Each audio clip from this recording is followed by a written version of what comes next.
Então, provavelmente vai chover certeza que não vão ter que entrar. Mas o João fez parte da psicólogo, fez parte da primeira turma de formação aqui, não é uma especialização ainda.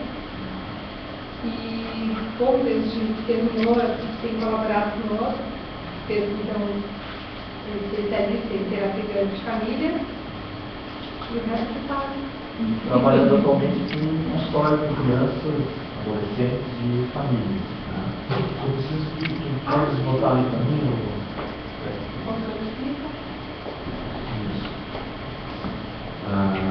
Eu vou então usar a minha fala para conversar um pouquinho sobre a minha experiência com crianças e adolescentes e essa experiência principalmente em termos de medicação. Eu quero começar com uma estatística que eu acho que vai encaixar muito bem com o final da fala. João, qual é o... Deve estar reduzido aí, a fala deixou... Se você consegue encontrar, meu dois.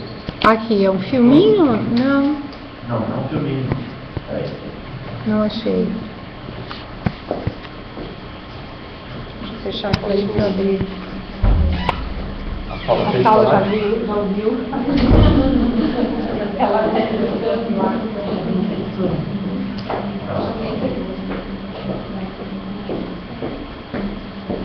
Eu quero começar então com um dado estatístico e a gente vai então pensar um pouco a partir desse dado, por favor.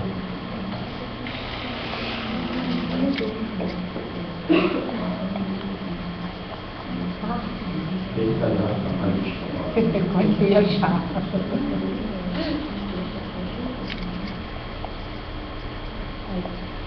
Isso, obrigado. Um dado estatístico sobre, já que nós acabamos de falar sobre o transtorno de déficit de atenção, um dado estatístico sobre a comercialização do metilfenidato, que é o que a gente conhece naturalmente como Ritalina. Em 2000, no Brasil, foram comercializadas 71 mil caixas de Ritalina. E em 2010, foram comercializadas 2 milhões de caixas de Ritalina no Brasil. Então, acho que esse é um dado muito interessante. Talvez vai servir como background para a gente trabalhar um pouco nessa noite. Bom, olhando para esse dado, nós podemos pensar em duas perspectivas. Uma delas é que a gente pode entender, ou alguns entendem esse dado, como aquilo que o Dr. Francisco acabou de falar. Será que está vendo, será que esse é um sintoma, esse é um sinal de um excesso de medicalização? Será que esse pode ser um sinal de um modismo diagnóstico, já que hoje qualquer coisa, qualquer agitação pequena, de repente as crianças já são diagnosticadas como TDAH? Será que está havendo uma banalização desse diagnóstico? Bom, essa é uma maneira de pensar, é uma pergunta que a gente pode fazer. O outro lado e a outra maneira de pensar também, que alguns grupos pensam e tentam entender um pouco esse crescimento, é que talvez haja uma demanda reprimida nesses últimos tempos e que esse aumento dessa comercialização nada mais é que o sintoma de uma maior eficácia na identificação do diagnóstico. Mais crianças estão sendo identificadas como TDAH e, naturalmente, segundo inclusive alguns médicos, ainda assim esse número de 2 milhões de caixas de medicação corresponde e atenderia apenas a 5% do número de crianças e adolescentes diagnosticados hoje com déficit de atenção. É um dado interessante. Esse dado eu tirei do site de transtorno de déficit de atenção, de uma associação de transtorno de déficit de atenção. Bom, eu queria trabalhar com você nessas duas possibilidades aqui. Uma delas há um excesso de medicalização hoje em relação às crianças e adolescentes, e a outra até que ponto também esse aumento pode significar um fator importante de que crianças que estão sofrendo especificamente podem agora ter mais recursos e serem atendidas também com esse tipo de diagnóstico sendo identificado talvez com mais facilidade. Eu vou trabalhar minha fala nesse minuto com vocês no seguinte, vou pensar primeiro em alguns benefícios que eu, na minha prática clínica, percebo da meditação, ou seja, pensando naquele segundo momento ali em que a meditação, a meditalização pode contribuir para um bem-estar e uma qualidade de vida de crianças e adolescentes. E depois vou pensar também com vocês sobre os riscos desse excesso de medicalização. E no final eu vou fazer algumas considerações clínicas que têm a ver com a minha prática do dia a dia. Tá? Então vou pensar em alguns benefícios que eu queria compartilhar com vocês. E alguns até o Dr. Francisco já até antecipou. Né? Um deles é que a medicalização para uma criança e para um adolescente, ela pode trazer uma grande diminuição desse sofrimento psíquico. Não vou repetir aquilo que já foi até falado aqui. Uma outra questão que é bem importante é que ela também pode gerar uma estabilização emocional que possibilite um maior equilíbrio psicológico e uma maior aderência ao próprio processo terapêutico. Às vezes, a gente que está no processo da terapia, se uma criança ou se um adolescente está recebendo uma medicação adequada, essa medicação pode ser uma enorme parceira no processo terapêutico, dando uma estabilidade de humor, dando uma estabilidade emocional para esse adolescente, para essa criança, o que vai fazer com que as próprias conversações terapêuticas possam fazer mais sentido, possam ser mais aproveitadas do que se eles estivessem num estado de desequilíbrio, por exemplo. Um outro benefício que eu queria trazer para vocês é que o uso dos medicamentos pode trazer um efeito profundo na ampliação de horizontes das vidas das pessoas, de modo que brindem uma ampla gama de novas possibilidades para a ação. Tem a ver com o que eu tinha falado anteriormente, que o fato dela estar sendo medicada pode trazer uma nova perspectiva, pode ajudá-la a se colocar num outro patamar em relação à sua própria vida, inclusive as iniciativas que ela pode ter para em direção a uma melhora do seu quadro, em direção a uma mudança significativa e a uma compreensão, inclusive, do que pode estar acontecendo com ela.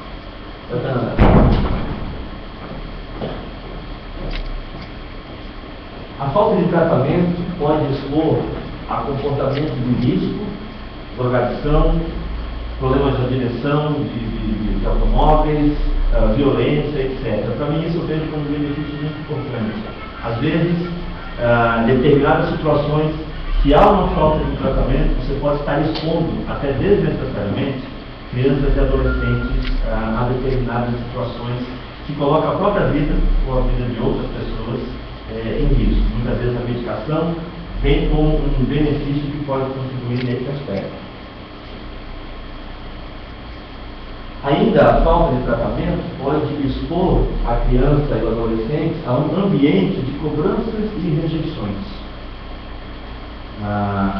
O caso de transtorno de déficit de atenção é um bom exemplo, né? Como que se em determinados casos a criança pode ser medicada e essa medicação pode contribuir para essa criança para que ela vivencie um ambiente, por exemplo, escolar, com menos cobranças, não só cobranças externas, como cobranças internas também, como cobranças dela mesma com relação ao seu próprio rendimento. Esses são alguns benefícios que eu estou pontuando para a gente depois debater. Mas quero pontuar alguns riscos também, que eu creio que na minha prática clínica eu tenho percebido e me preocupa como terapeuta. Um deles é quando a gente pensa o uso desses psicotrópicos com fins principalmente de controle social, de modo que diminui significativamente as possibilidades para a ação e priva as pessoas da possibilidade de escolher, de fazer as suas próprias escolhas. Eu achei muito interessante quando o Dr. Francisco fala, inclusive no início da sua fala, sobre esse respeito que ele tem à própria posição do paciente. De dizer, pô, eu aceito tomar, eu não quero, eu quero vir daqui em 15 dias, eu venho só daqui a 2 meses. Eu acho que é um respeito em relação à escolha, apesar de, claro, que a gente pode utilizar nas nossas conversas o que é que nós podemos entender, o que é que nós podemos contribuir para que essas escolhas sejam as mais adequadas e as mais próximas do bem-estar que ele está buscando. Mas eu creio que isso é bem importante em termos, inclusive, de controle. Quando uma medicação serve apenas para controlar uma criança agitada demais, quando qualquer tipo de agitação já vira um diagnóstico de TDAH, tanto na escola como em casa, e fica mais cômodo e mais fácil para algumas famílias e algumas escolas estarem medicando, simplesmente para que estejam todas bem controladas, esse pode ser um risco muito sério para a própria criança também.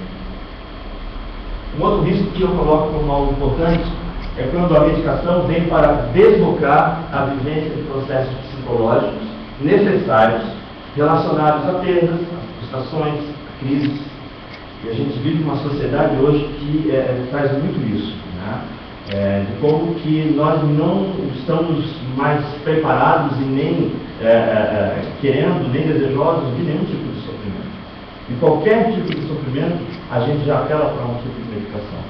Acho que aí entra naquele primeiro ponto do excesso de medicalização. E aí eu não penso só em relação a crianças e adolescentes, mas a gente pode pensar de uma maneira geral, né? É o que a gente começou a se chamar alguns anos atrás, da geração Prozac, uma geração que precisa ter uma fluoxetina na bolsa, porque senão não se sente à vontade. E com isso, perde a possibilidade de lidar de uma maneira mais saudável, inclusive com as frustrações, inclusive com as dores, com os sofrimentos, com as perdas, com os lutos.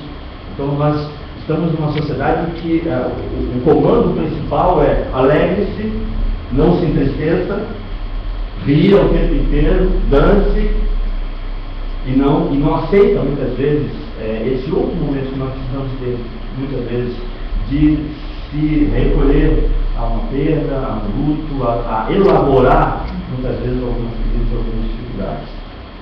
Então, quando a medicação vem apenas para fazer esse deslocamento e não permitir que a criança, que o adolescente, o adulto, vivencie algumas experiências, aqui nós podemos estar diante de um risco. Ou seja, a medicação usada como forma de anestesiar as emoções. A gente viu até na fala anterior que não é esse o objetivo da medicação. Quando a medicação passa a ter esse objetivo, estamos diante de um problema. Outro risco que eu consideraria também importante é quando ela vem para encobrir dinâmicas relacionais e padrões familiares que vivem escondidos e ocultos à sombra do próprio diagnóstico. Há algumas situações, algumas sintomatologias que estão muito identificadas, muito relacionadas, não apenas a uma situação bioquímica, mas muitas vezes também estão identificadas com situações relacionais, com padrões familiares, com mitos familiares. E se você apenas aplica uma facilidade para resolver o problema, uma medicação, você está impossibilitando aquela criança, aquele adolescente, aquela família de rever as suas próprias dinâmicas, de rever os seus próprios padrões, de rever as suas próprias escolhas na vida, que acabam ficando ocultas, acabam ficando escondidas por um diagnóstico e apenas pelo uso da medicação. Sabe, a gente conhece histórias de crianças e de adolescentes que o próprio trabalho de uma terapia familiar já possibilita uma mudança significativa.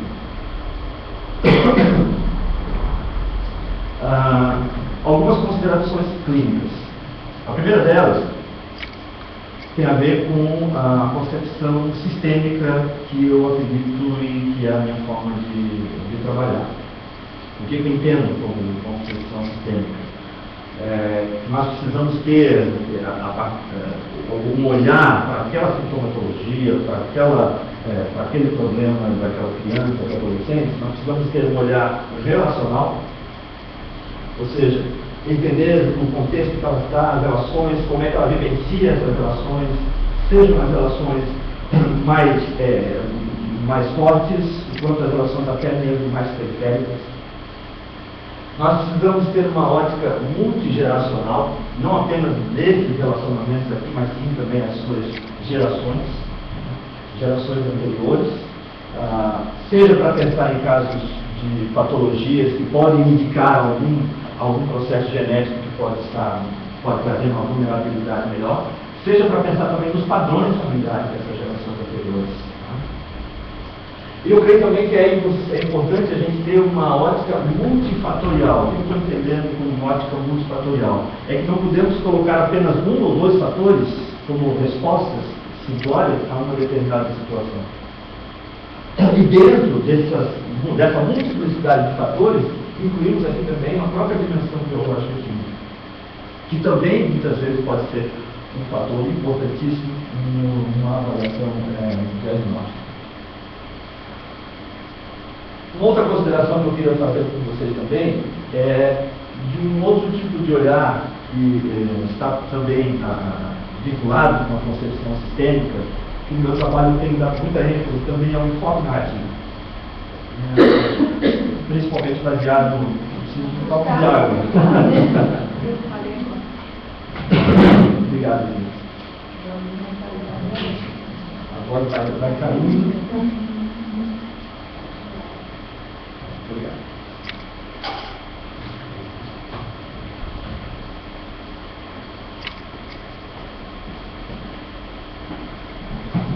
O que é esse enfoque narrativo? Um enfoque baseado, como alguns já conhecem, numa abordagem de um terapeuta australiano chamado Michael White, que pensa o seguinte: nós somos seres interpretantes, nós interpretamos o tempo inteiro. Tudo que acontece a cada instante na nossa vida, mesmo que a gente não se dê conta, a gente está interpretando, a gente está atribuindo significado a essa situação, a esses episódios. Esses significados servem como um marco de inteligibilidade para que eu possa me entender e entender o que está ao redor. Esse é um marco que vai facilitar a minha visão sobre o mundo e vai facilitar a maneira de eu ver não apenas os outros, como ver a mim mesmo. O que é esse marco de inteligibilidade? Onde está esse marco? Está nos relatos e nos discursos que eu faço. Está nas histórias que eu conto. Está na maneira de eu contar, de eu relatar as histórias que eu vivencio e que atribuem significado à minha existência. Então, esses relatos moldam as nossas vidas. A maneira que eu vou contando, que eu vou relatando as minhas histórias, ela vai moldando a minha vida, ela vai moldando a minha própria identidade, ela vai moldando a minha maneira de me relacionar com as outras pessoas. O que isso tem a ver com medicalização? O que a gente pode pensar? Que se eu creio que o discurso que eu faço sobre mim, que os outros fazem sobre mim, se eu creio que esses relatos trazem também e moldam a minha identidade, no momento em que eu estou me relacionando também com um determinado diagnóstico, que eu estou me relacionando com uma determinada medicação, esse relato e esse discurso sobre a minha postura e sobre a minha posição também molda a minha identidade. Então a gente ouve muito a mãe chegar para nós e dizer: o meu filho é TDAH, a minha filha é TOD, agora tem TOD também, né, que é um outro é um transtorno de oposição. Eu sou depressivo. Quando eu estou dizendo ele é TDAH, eu sou depressivo, eu estou de uma certa maneira colando mais para cá, aqui, obrigado. Eu estou fugindo do vídeo, tá bom. Eu estou colando no diagnóstico, ou estou colando o meu problema, ou a minha doença, a minha própria identidade. E a partir do momento que eu passo a relatar dessa maneira e contar a minha história dessa maneira, eu vou cada vez mais grudando essa identidade na minha doença. Para uma perspectiva narrativa, nós temos o desafio de descolar esse diagnóstico da minha própria identidade. Ou seja, o problema é o problema, a pessoa é a pessoa. Muitas vezes o discurso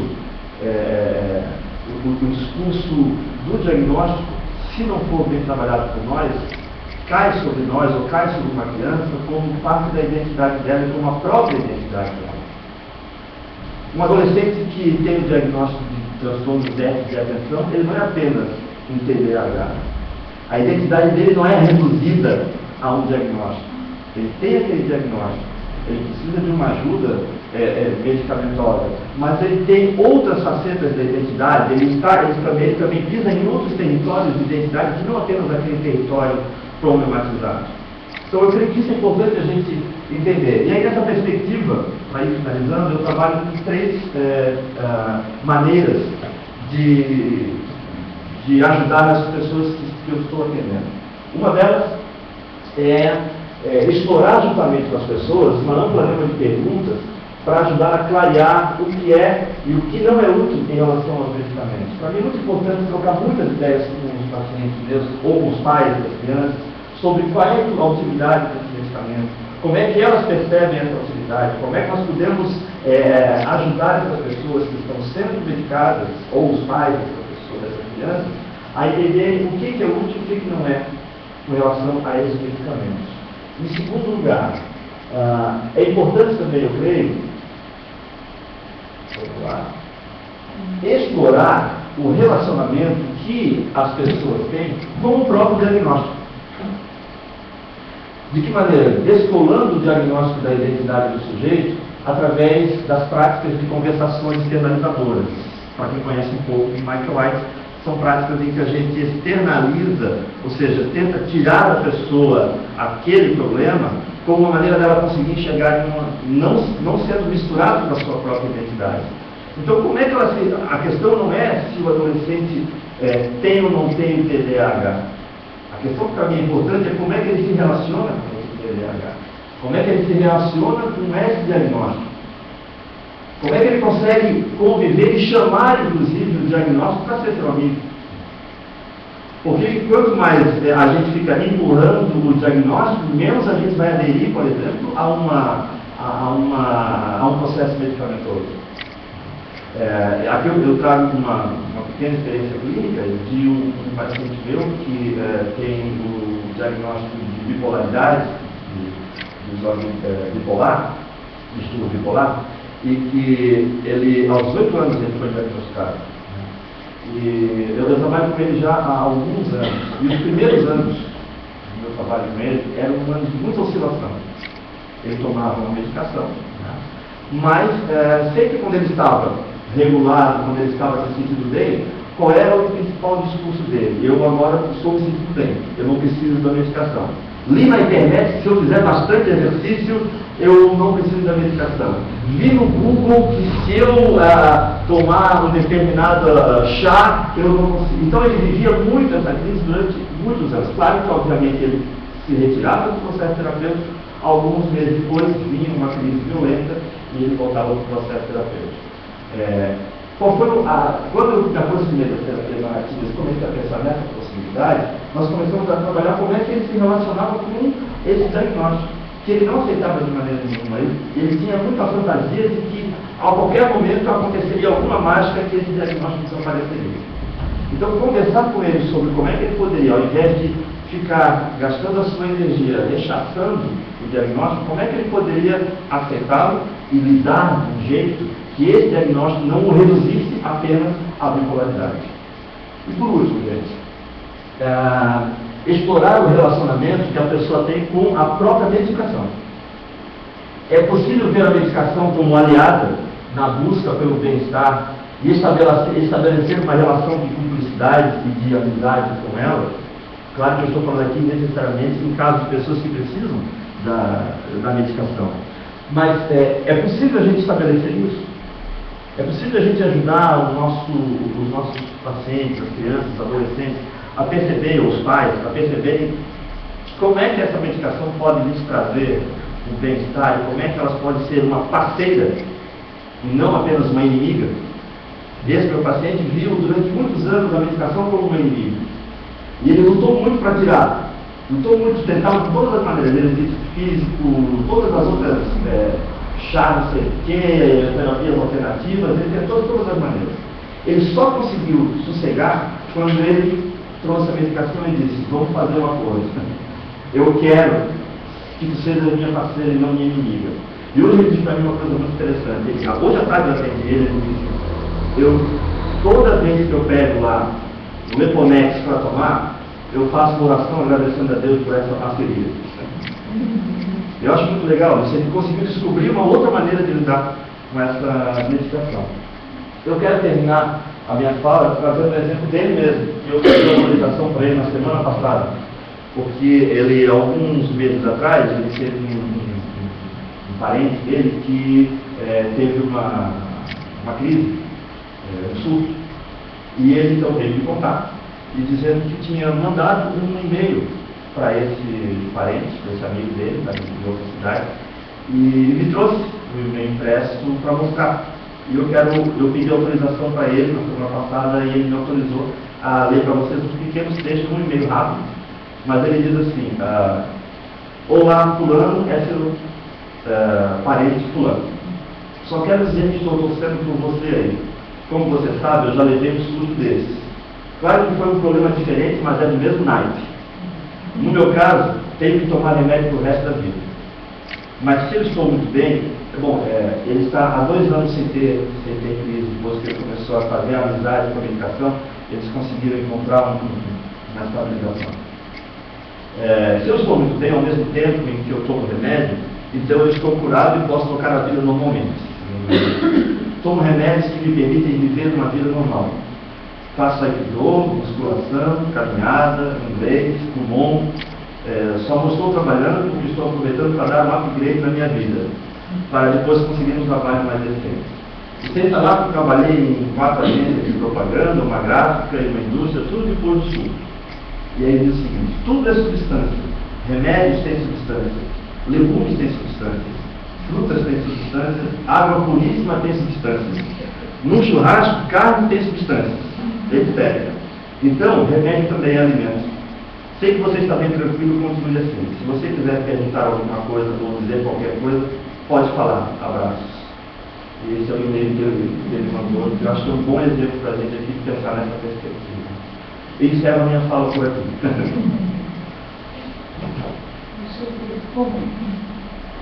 Vocês estão livres para fazer perguntas. Eu vou depois repassá-las que